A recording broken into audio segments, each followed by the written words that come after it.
Welcome to day 2 of the Fast Track to Coaching Success. In this series, we're unlocking the secrets to going from zero to profit in just 90 days. Stay tuned as we dive into actionable strategies that transform budding coaches into thriving business owners.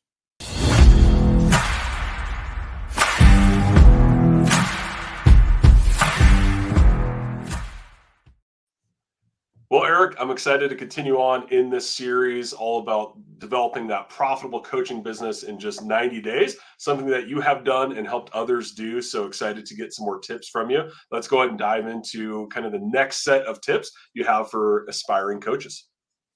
Yeah, absolutely. So, the day one, what we went through was the first 30 days pre-launch before you actually go out there and officially start putting yourself out there.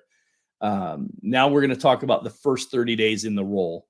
And so one of the most important things, in the pre-launch, you should have been teasing people, letting them know you're making this transition, start putting things out there, getting things in place, lining things up so that you don't get out there and get engaged with a client. And then you're like, okay, what do we do next? And you're like, I don't know. I got to figure that out. Trust me from experience, you don't want to do that. So I recommend taking that time to prep and get yourself prepared. So that way, when you transition into phase 2, which is the first 30 days, you're ready to go. So first and foremost, website and online presence. So you should have had all that set up, but now you really want to start dialing in and you actually want to start some kind of marketing strategy.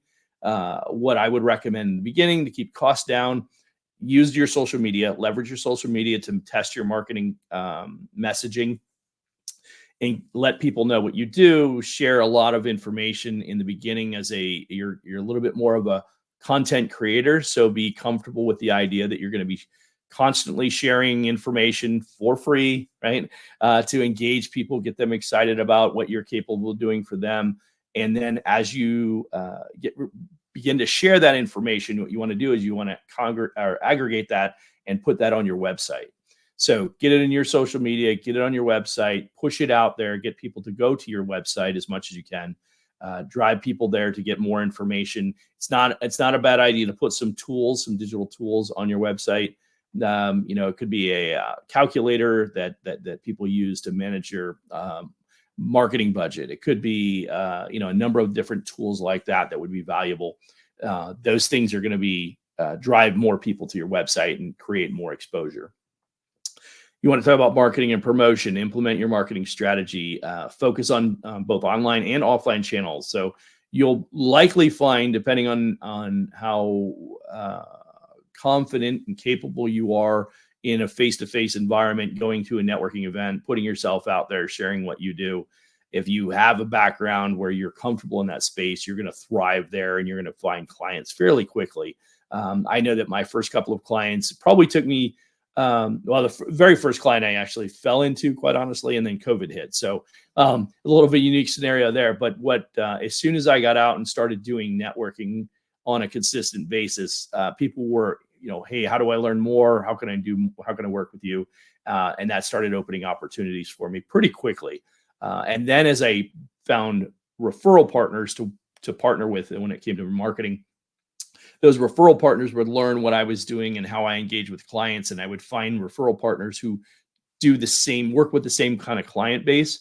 And we leveraged one another's relationships so that we could actually reach out and collectively, go back and forth with, hey, I met this person. They might be a good fit for what you're doing, and vice versa. And so a lot of my early clients were through referral partners, and a great way to help build the business quickly, especially with the one-on-one clients. And network extensively, online, offline, anywhere, anytime you have the opportunity. Use your elevator pitch, share with people. Again, the elevator pitch needs to be a nice hook that really pulls people in and says, that's compelling. Tell me more, right? So in the beginning, my elevator pitch was, give me 45 minutes and I'll show you how to uncover $100,000 or more in additional revenue without spending more money on marketing or advertising. And people are like, wow, that's impressive. A lot of people are kind of like, I'm not sure I believe that. But what it led to was a conversation like, really? Well, how do you do that? And then I go into a little bit more detail in my 30 to 60 second commercial. That is, part of your marketing, whether it's on your business cards, could be on your voicemail, whatever, but you want to put it out there as much as you can and get people to engage with you. As you think about your client acquisition, offer introductory less sessions. Be willing to do for free 45-minute sessions to show people what you could do for them, how you could help them uncover revenue, how you can help them increase sales, how you can find more leads, how you can reduce their expenses, whatever it is that you're going to do for a client, whatever your background is. It could be hiring and firing and helping people identify better hiring practices. That could be a big thing right now. So there's a number of different ways that you get your foot in the door and really kind of introduce what you can do for people. Be willing to speak, speak at networking groups, speak at Rotary clubs, speak at, if you can get into a BNI group, go into a BNI group and do a 10-minute presentation there. Often you have to be a member before they let you do a 10-minute presentation, but there's a lot of other places that'll let you speak. Take advantage of those opportunities, get comfortable being in front of groups like that, because that's the quickest way to help find clients. And then consider doing the exact same thing online, virtually, with webinars. Another great way to really kind of get your brand and your message out there is speaking in front of groups of people. That'll be a little bit tougher in the beginning, is you have to drive people to the online space to be on your webinar, your workshop, whatever. So depending on what your comfort level is, either online or offline, but leverage that either way so you can be in front of people and talk about what you do. You will find more clients that way. And then collect all your testimonials. Another big important part. As you get people who are saying great things about what you do, collect it on Google, get it on Yelp, wherever you can get it on your website and get those testimonials set up. Because those testimonials are the credibility that you need that demonstrate you know what you're talking about and that you do what you say you can do. And I touched on it, but I'll go a little bit deeper on this. Make sure you develop your client onboarding process. You should have an intake form of some sort. You should have determined what that was going to look like for you early on, but make sure you have something in place that you can capture the client information. Have a clear indication of how you're going to onboard them, what that looks like, share that with them.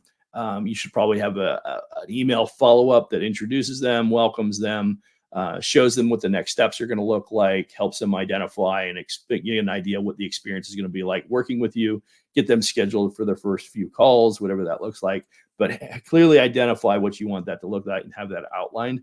And then I would encourage you to automate as much of those processes as you can possibly do. If you're solopreneur doing this, you're absolutely going to want to make sure that you have it lined out so that you can, that these things will take place without you having to manually do them. That was absolutely, I did not have the understanding and the background knowledge of the digital marketing process and the automation solutions that were available out there when I started this business. That would have helped dramatically back then. So use those tools for scheduling, client management, communications, whatever that looks like. You're going to want to take advantage of all of those resources. So whether it's Calendly, use your CRM effectively with your email follow-up campaigns. There's a number of different tools. I encourage you to kind of look and do some research on that and find one that works for you. I would encourage you to host your own event. You can often use like a free room at a library. Better Business Bureau. We've used that facility before. A lot of local community facilities will allow you to have a room for free. You can just invite a bunch of people, have them come in, and you can do some educational information. Do like a 45-minute presentation, and then do like a 15-minute Q&A. It might even be a 30-minute presentation, a 30-minute Q&A, and get people to, really kind of engage with you. That's often where I would find clients, is doing just that simple process. It's a little bit harder in the beginning to get people in the room, so you might have to ask some people to make some referrals for you, but you'll find a lot of value in that. You'll see the message popped up again for mybizcoaches.com/coach. Strongly encourage you to take a look at that. That is our business in a box. It will help you get your coaching business off the ground and certainly help you find your way to profitability within 90 days or less. You'll find that you scan that QR code and you'll see a little bit about what we offer. We have a full package outlined with all the marketing strategy, all the solutions, as well as a network and a ton of resources that will help you kind of get your business off the ground quick. Last couple of things I'd touch on here, collect your client testimonials, continue to gather and do that. Fine tune your offerings. You're probably going to find over time that you're going to want to make sure that as you get a better feel for who your target audience is, what's the length of engagement, what's an average length of engagement. I've had clients for almost 5 years. I have clients for 5 months. And the reality is the average is somewhere in the middle right there. So as you begin to engage with your clients, you'll get a feel for how long they may stay. Build packages around that and along the lines of what you're going to do for them in what defined timeline.